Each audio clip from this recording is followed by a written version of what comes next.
O Mundial de Clubes pode ser visto e interpretado na visão de muitas pessoas como o maior título da história que um clube possa alcançar. E embora diferentes versões de mundiais de clubes possam ter existido no entendimento de muitos torcedores e até de jornalistas, a FIFA considera apenas a antiga Copa Intercontinental e o atual Mundial de Clubes como conquistas com essa honraria e expressão. A primeira edição do Mundial de Clubes aconteceu em 1960 e reuniu o campeão da Copa Libertadores contra o campeão da UEFA Champions League. E esse formato, com apenas o continente europeu e sul-americano medindo forças, durou até o ano de 2004.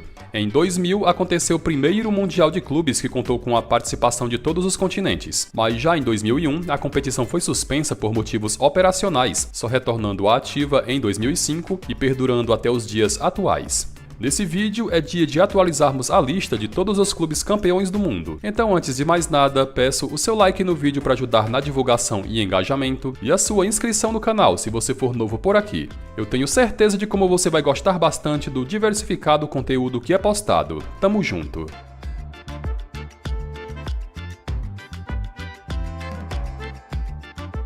A primeira edição da Copa Intercontinental, ou Mundial Interclubes, como também era conhecido, aconteceu em 1960 e reuniu o Peñarol do Uruguai, campeão da Copa Libertadores, contra o Real Madrid, campeão da UEFA Champions League. Até 1979, a competição era disputada em jogos de ida e volta nos respectivos países dos clubes classificados, e a partir de 1980, com a entrada do patrocínio da Toyota, o Mundial Interclubes passou a ser disputado em jogo único no Japão.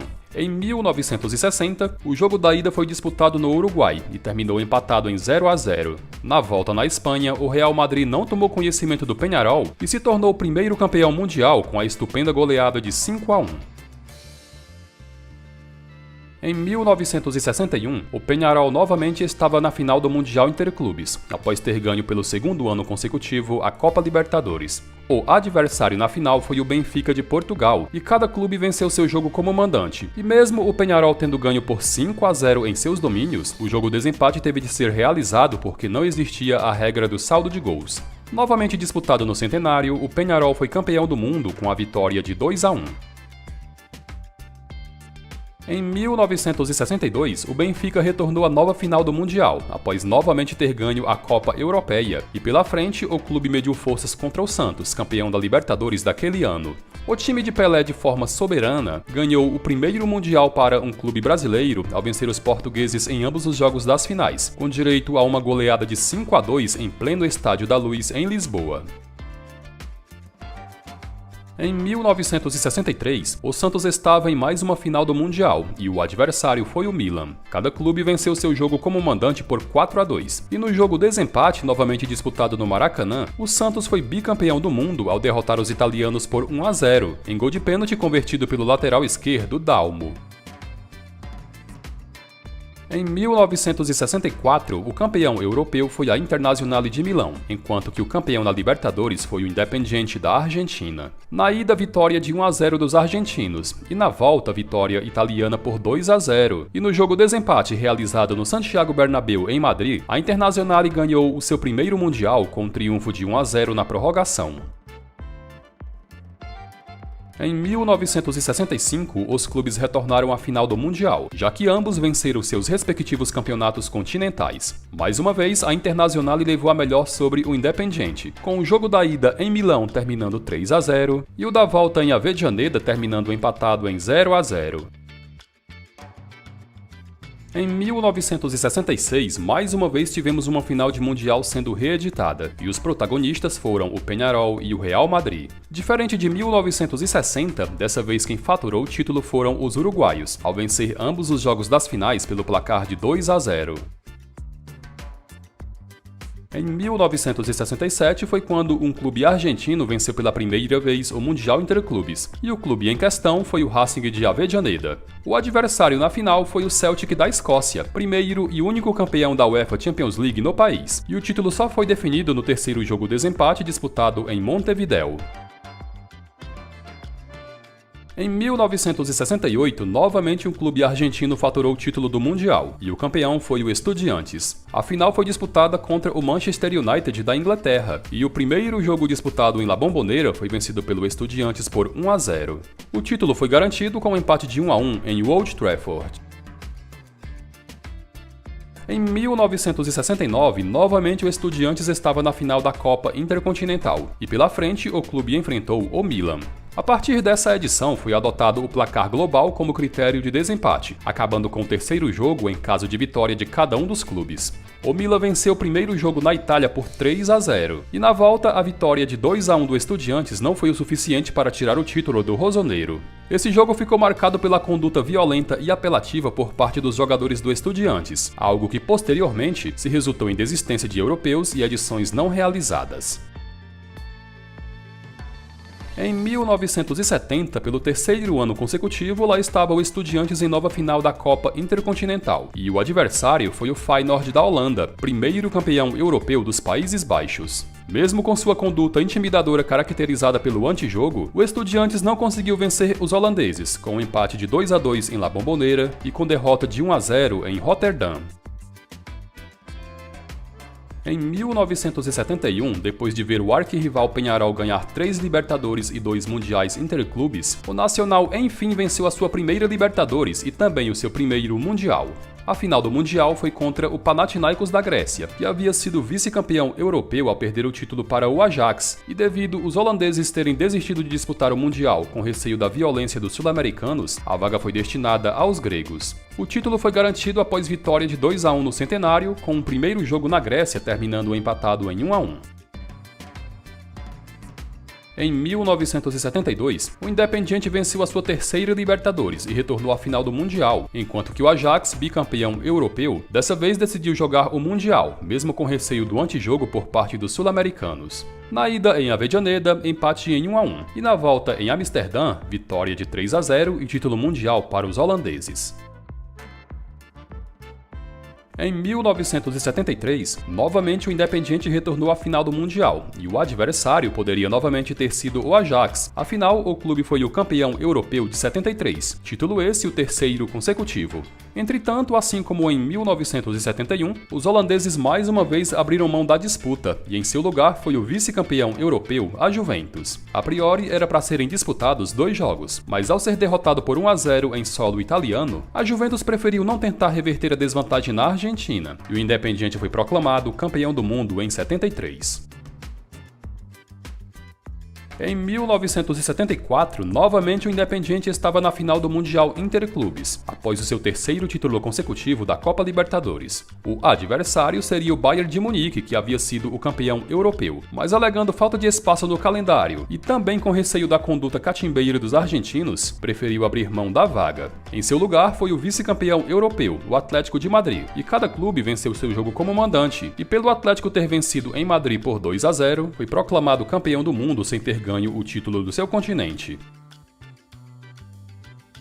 Em 1975, mais uma vez o Bayern de Munique foi o campeão europeu e ganhou o direito de disputar o Mundial Interclubes, mesma situação do Independiente que venceu a Copa Libertadores. Entretanto, o Bayern mais uma vez não quis enfrentar os argentinos, e como o vice-campeão europeu Leeds United da Inglaterra não pôde herdar a vaga no Mundial devido confusões e turbulências por parte de seus torcedores na final da Champions, a UEFA decidiu não classificar representante nenhum para o Mundial de 1975, ficando assim sem a sua realização. Em 1976, o Bayern de Munique pelo terceiro ano seguido venceu a Copa Europeia, e na América do Sul, o campeão da Libertadores foi o Cruzeiro. Por ser uma equipe brasileira, dessa vez o Bayern topou disputar o Mundial Interclubes, e vencendo na Alemanha por 2-0 e empatando em Minas Gerais em 0-0, conquistou seu primeiro título mundial. Foi em 1977 que o Boca Juniors venceu a sua primeira Copa Libertadores, ganhando assim o direito de disputar o Mundial Interclubes. O adversário na final era para ser o Liverpool, campeão europeu de 77, mas alegando falta de interesse e também com receio de expor seus jogadores a uma viagem até a Argentina, devido a conflitos referentes às Ilhas Malvinas, decidiu abrir mão da vaga e em seu lugar foi o Borussia Mönchengladbach, vice-campeão europeu de 77. Com os jogos sendo disputados com bastante atraso, já que só foram ser realizados em 1978, o Boca faturou o seu primeiro título mundial ao empatar em 2-2 na Argentina e vencer de forma convincente por 3-0 na Alemanha. O Mundial de 1978 colocaria novamente na final as equipes do Boca Juniors e do Liverpool, campeão sul-americano e europeu respectivamente. E ainda com os protestos pelas Malvinas sendo debatidos, os ingleses mais uma vez abriram mão da disputa. No vídeo anterior explicamos detalhadamente o que aconteceu em 1978, já que também envolveu o interesse do América do México em disputar a Copa Intercontinental. E você pode entender perfeitamente o que aconteceu clicando no card que está aparecendo mais acima. Foi em 1979 a última edição da Copa Intercontinental com jogos de ida e volta, e disputada nos países dos clubes envolvidos nas finais, e nessa edição os protagonistas foram o Olímpia do Paraguai e o Malmö FF da Suécia, que herdou a vaga na competição devido à desistência do Nottingham Forest da Inglaterra, campeão da Europa que preferiu abrir mão da disputa. O campeão foi o Olímpia, após vencer ambos os jogos das finais. A partir de 1980, a Copa Intercontinental passou a ser patrocinada pela Toyota, renomada montadora de veículos japonesa que opera em diversos países espalhados pelo mundo. Com uma organização bem mais séria e com premiação mais interessante, o campeão do mundo era conhecido em jogo único disputado em Tóquio, atraindo assim mais interesse por parte dos europeus, com as constantes desistências que marcaram a década de 70 não mais acontecendo. Os finalistas em 1980 foram o Nacional do Uruguai e o Nottingham Forest da Inglaterra, e o título ficou com os uruguaios após vitória de 1-0. Em 1981, depois do Santos de Pelé, o Flamengo voltou a colocar o Brasil na lista de campeões do Mundial Interclubes, e a final daquele ano foi contra os ingleses do Liverpool. Num verdadeiro passeio, o Flamengo venceu os ingleses por 3-0, com todos os gols sendo marcados ainda no primeiro tempo. Em 1982, pelo terceiro ano consecutivo, um clube inglês disputou a final do Mundial Interclubes, e o clube em questão foi o possante Aston Villa, que de forma surpreendente foi o campeão europeu em 82, após derrotar o Bayern de Munique. O sul-americano classificado foi o Peñarol, que conquistou o seu terceiro título mundial ao derrotar os ingleses por 2-0. Em 1983, mais um brasileiro alcançou o topo do mundo, sendo o Grêmio o grande campeão. A final da Copa Intercontinental foi contra o Hamburgo da Alemanha, e o título só foi garantido na prorrogação, após o empate de 1-1 no tempo regulamentar. Os 2 gols da vitória de 2-1 saíram dos pés de Renato Gaúcho. Em 1984 foi quando o Independiente venceu a Copa Libertadores pela última vez, e àquela altura era o 7º título sul-americano conquistado pelo clube. Classificado ao Mundial Interclubes, o adversário foi o Liverpool, que novamente teve de amargar o vice-campeonato ao ser derrotado por 1-0. Esse foi o segundo título mundial ganho pelo Independiente. Em 1985, a Copa Libertadores foi ganha pelo surpreendente Argentinos Júniors, enquanto que a Champions League foi ganha pela Juventus. De volta à final, dessa vez como campeão de seu continente, a Juventus garantiu seu primeiro Mundial ao derrotar os argentinos na disputa de pênaltis após o empate de 2-2 no tempo regulamentar. Em 1986, pelo terceiro ano consecutivo, o Mundial Interclubes contou com um time argentino na final, com o River Plate representando a América do Sul. O adversário na decisão foi o Steaua Bucareste da Romênia, que havia ganho a Liga dos Campeões em cima do Barcelona.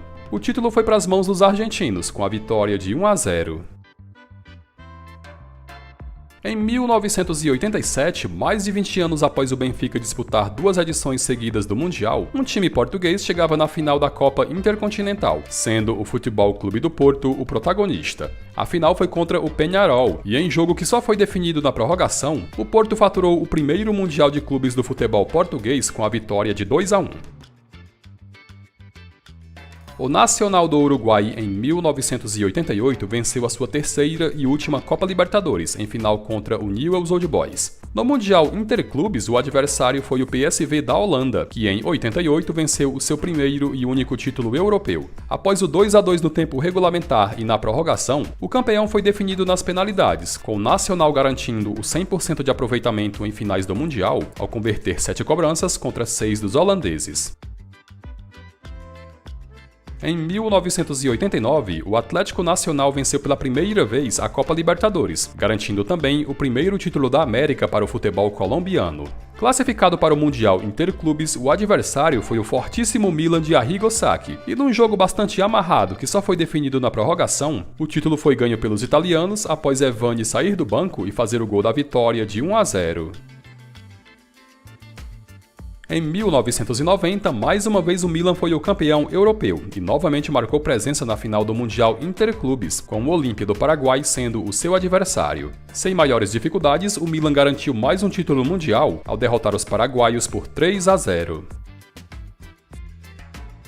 Em 1991, o Estrela Vermelha da antiga Iugoslávia surpreendeu e venceu a Liga dos Campeões, e na final, o adversário superado foi o Olympique de Marseille. O campeão da Libertadores foi bem diferente dos habituais, com o Colo-Colo ganhando o único título da competição para o futebol chileno. No Mundial, o Estrela Vermelha sem maiores dificuldades derrotou o Colo-Colo por 3-0. Em 1992, o futebol brasileiro retornou à final do Mundial Interclubes, sendo o São Paulo de Tele Santana o responsável por representar o país. O adversário na final foi o Barcelona do técnico Johan Cruyff, e de virada em gols marcados pelo meio-campo Raí, o tricolor conquistou seu primeiro Mundial com a vitória de 2-1. Em 1993, mais uma vez o São Paulo venceu a Libertadores e garantiu presença no Mundial Interclubes, e o seu adversário foi o Milan. Na realidade, quem era para estar na final seria o Olympique de Marseille, mas devido à punição imposta pela UEFA por conta de manipulação de resultados no campeonato francês, o clube foi penalizado e em seu lugar foi o vice-campeão europeu, o Milan. Num jogo bastante movimentado, o São Paulo garantiu o bicampeonato mundial ao derrotar os italianos por 3-2. Em 1994, o Milan retornou à final do Mundial Interclubes, dessa vez como campeão europeu. O adversário foi o debutante Vélez Sarsfield, que havia ganho a Copa Libertadores em cima do São Paulo. Sem vacilar, o Vélez do lendário técnico Carlos Bianchi derrotou os italianos por 2-0 e faturou o seu único título mundial. Em 1995, o Grêmio retornou a mais uma final do Mundial Interclubes. Só que, para azar dos comandados de Felipão, do outro lado estava um lendário Ajax que não perdia há vários jogos consecutivos e que era a base da seleção holandesa. Mesmo com toda a badalação do adversário, o Grêmio jogou de igual para igual e ainda com um jogador a menos em boa parte do segundo tempo, levando ainda o jogo para a prorrogação. Entretanto, nas penalidades, o Ajax foi mais efetivo e conquistou o Mundial.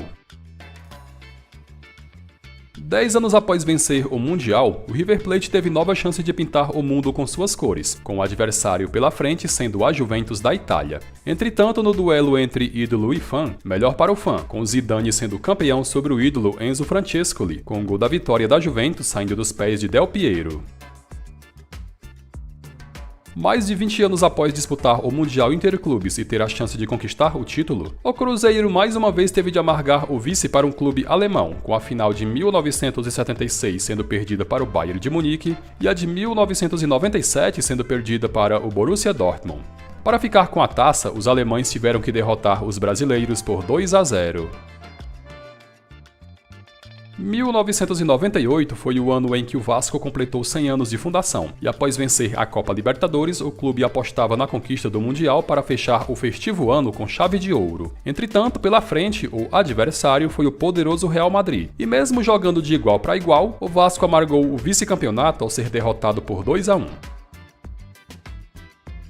O Palmeiras, em 1999, venceu pela primeira vez a Copa Libertadores, e classificado ao Mundial Interclubes, o adversário foi os ingleses do Manchester United. Fazendo uma partida bem equilibrada, onde na visão de muitos, com o juiz sendo decisivo no resultado, o Palmeiras amargou o vice-campeonato ao ser derrotado por 1-0.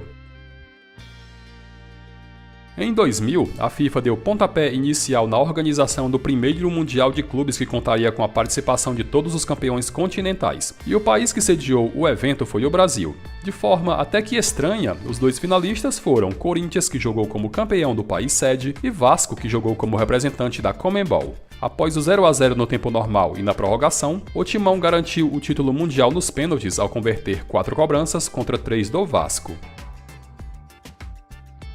Mesmo com a disputa do primeiro Mundial de Clubes organizado pela FIFA e contando com a participação de todos os continentes, a Copa Intercontinental continuou sendo disputada, e os finalistas em 2000 foram o Boca Juniors, campeão da Libertadores, e Real Madrid, campeão da Champions League. Com 2 gols de Palermo e com Roberto Carlos descontando para o Real Madrid, o Boca faturou pela segunda vez o título do Mundial Interclubes.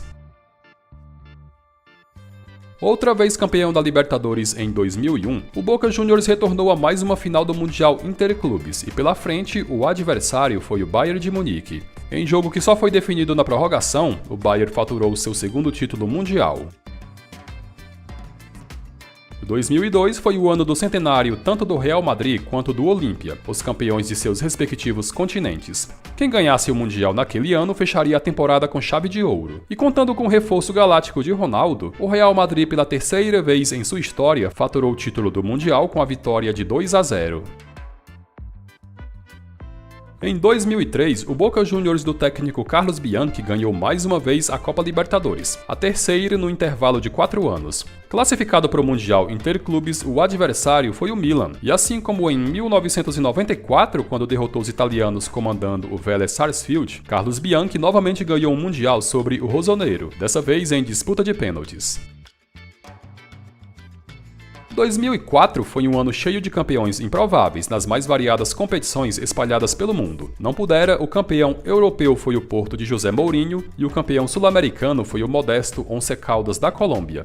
Na final do Mundial, em um jogo pra lá de amarrado, a definição do título só foi acontecer nas penalidades, com o Porto sendo bicampeão do mundo ao converter 8 cobranças contra 7 do Once Caldas. Essa foi a última edição da Copa Intercontinental, com formato a partir de 2005, mudando radicalmente, passando a contar com a organização da FIFA e recebendo outros campeões continentais.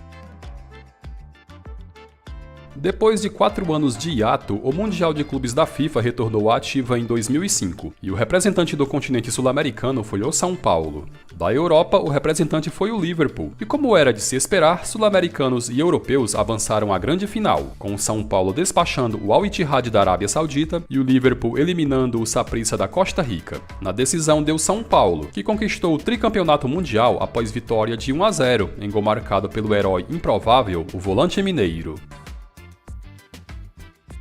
A final do Mundial de Clubes de 2006 mais uma vez foi entre sul-americanos e europeus, com o Internacional avançando à decisão após eliminar o Al Ahly do Egito, enquanto que o Barcelona despachando o América do México na outra semifinal. O favoritismo ao time de Ronaldinho Gaúcho era evidente, mas sendo surpreendido por Adriano Gabiru, o Barcelona amargou mais um vice-campeonato no Mundial de Clubes.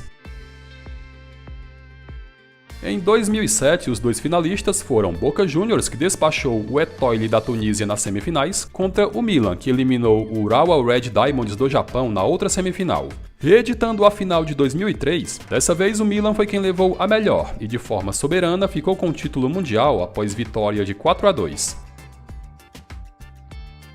O campeão europeu de 2008 foi o Manchester United, que avançou à final do Mundial após eliminar o Gamba Osaka do Japão nas semifinais. Na outra semifinal, a LDU, campeã da Libertadores, avançou à decisão após eliminar o Pachuca do México. Em gol de Wayne Rooney, o Manchester United conquistou seu segundo título mundial. 3 anos após perder a final do Mundial para o Internacional, o Barcelona retornou à competição, e por muito pouco o clube não acumula mais um vice, já que o Estudiantes estava ficando com o título até os 45 do segundo tempo. Empatando com Pedro e forçando a prorrogação, Lionel Messi, melhor jogador do mundo em 2009, foi o responsável por virar a partida e dar o primeiro título mundial ao Barcelona. Em 2010, a final do Mundial de Clubes poderia ter um encontro entre charás, com a Inter de Milão avançando após eliminar o Seognam da Coreia do Sul nas semifinais, mas com o Inter de Porto Alegre não cumprindo o seu dever e dando vexame na outra semifinal ao ser eliminado pelo Mazembe da República Democrática do Congo. Na decisão, o Mazembe foi presa fácil para a Inter de Milão, que conquistou o seu terceiro Mundial ao derrotar os africanos por 3-0. Em 2011, o Barcelona novamente retornou ao Mundial de Clubes e, jogando cada vez melhor sob o comando de Pep Guardiola, foi mais uma vez campeão, dessa vez sem fazer muita força. Nas semifinais, goleada de 4-0 sobre o Al Saad do Catar, e na grande final, mais uma goleada de 4-0, dessa vez sobre o Santos de Neymar. Demorou, mas em 2012, enfim o Corinthians venceu a sua primeira Copa Libertadores, garantindo assim presença em mais um Mundial de Clubes da FIFA. Após despachar o Al Ahly do Egito nas semifinais, o adversário na grande final foi o Chelsea, que havia eliminado o Monterrey do México. Contando com defesas milagrosas do goleiro Cássio, o Timão foi bicampeão do mundo após vitória de 1-0, em gol marcado pelo peruano Paulo Guerreiro. O Mundial de 2013 contou com a participação de mais um clube brasileiro, sendo o Atlético Mineiro o representante, mas dando vexame nas semifinais ao ser eliminado pelo Raja Casablanca de Marrocos, perdeu a chance de medir forças contra o Bayern de Munique, então campeão europeu. Comandado por Guardiola, o Bayern, sem fazer muita força, derrotou os marroquinos por 2-0, em gols do brasileiro Dante e do brasileiro naturalizado espanhol Thiago Alcântara. O tão almejado 10º título da Liga dos Campeões do Real Madrid foi conquistado em 2014, e após 12 anos o clube retornou ao Mundial. Nas semis, o Real eliminou o Cruz Azul do México, e o seu adversário na decisão foi o San Lorenzo, que havia despachado o Auckland City da Nova Zelândia na outra semifinal. O tetracampeonato mundial do Real Madrid foi conquistado ao derrotar os argentinos por 2-0. Em 2015 foi quando o Barcelona conquistou o pentacampeonato da UEFA Champions League, e mais uma vez classificado ao Mundial de Clubes, o favoritismo mais uma vez era evidente, muito em função da ótima fase do seu trio de ataque, formado por Messi, Suárez e Neymar. Após despachar o Guangzhou Evergrande da China nas semifinais, o Barça duelou na final contra o River Plate, que havia eliminado o Safrense Hiroshima do Japão na outra semi, e com facilidade derrotou os argentinos por 3-0 e conquistou seu terceiro título mundial. Em 2016, o Real Madrid retornou ao Mundial de Clubes e nas semifinais os merengues despacharam o América do México. O representante do futebol sul-americano foi o Atlético Nacional da Colômbia, mas dando vexame nas semifinais frente ao Kashima Antlers do Japão, que estava jogando como representante do país sede, não duelou contra o Real Madrid. A final entre Real e Kashima foi bastante animada, tendo viradas e tudo mais, com o grande campeão só sendo definido na prorrogação, e os espanhóis faturaram mais um título mundial com a vitória de 4-2. O Mundial de 2017 teve mais uma vez a presença do Real Madrid, que estreou nas semifinais despachando o campeão do país sede, o Al Jazeera dos Emirados Árabes. Na outra semifinal, o Grêmio eliminou o Pachuca do México, e a tão esperada final contra o Real Madrid acabou acontecendo. Entretanto, sem ao menos ameaçar a meta do goleiro Keylor Navas, o Grêmio perdeu a final e o título com a derrota de 1-0, em gol de Cristiano Ronaldo. Em 2018, pelo terceiro ano consecutivo, o Real Madrid marcou presença na disputa do Mundial de Clubes, e isso depois de ter vencido pela 13ª vez a UEFA Champions League. Nas semifinais, o Real eliminou o velho conhecido Kashima Antlers do Japão, e na decisão mediu forças contra o representante do país sede, e foi o Al Ain dos Emirados Árabes, que havia eliminado na outra semifinal o River Plate. Sem maiores dificuldades, o Real Madrid conquistou o heptacampeonato mundial ao derrotar o Al Ain pelo placar de 4-1.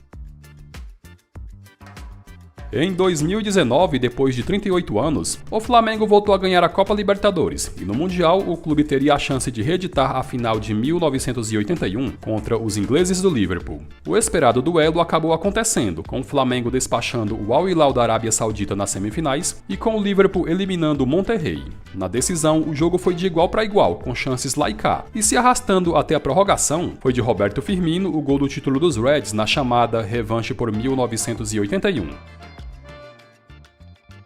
O Mundial de Clubes de 2020 foi disputado com certo atraso em função da pandemia global que assombrou o mundo, e nesse Mundial aconteceu coisas que nunca haviam acontecido até então. O representante da América do Sul foi o Palmeiras, que deu vexame nas semifinais ao ser eliminado pelo Tigres do México, com o país pela primeira vez tendo um representante na final. Se não bastasse, o Palmeiras protagonizou novo vexame ao perder a disputa do terceiro lugar para o Al Ahly do Egito e ainda terminar a competição sem fazer um golzinho sequer, liderando todas as estatísticas negativas em relação a sul-americanos disputando o Mundial de Clubes. A finalíssima foi entre Bayern de Munique e Tigres, com o título ficando com os alemães após vitória de 1-0. E em 2021, o grande e inédito campeão mundial foi o Chelsea, que fez jogo duro contra o Palmeiras, mais um sul-americano que jogou de igual para igual contra o campeão europeu. Após o empate de 1-1 no tempo regulamentar, o Chelsea chegou ao gol da vitória na prorrogação e impôs mais um vice-campeonato mundial ao Palmeiras. Com o título do Chelsea no Mundial de Clubes edição 2021, mas que por atraso do calendário veio a ser disputado em 2022, o placar entre confederações está da seguinte forma. A UEFA lidera com folgas, tendo 35 títulos, sendo 21 taças na era Copa Intercontinental e 13 no formato Mundial FIFA. Já a Conmebol estacionou nos 26 títulos, com 22 sendo na era Copa Intercontinental e apenas 4 na era Mundial FIFA, com o último título sendo ganho em 2012 pelo Corinthians.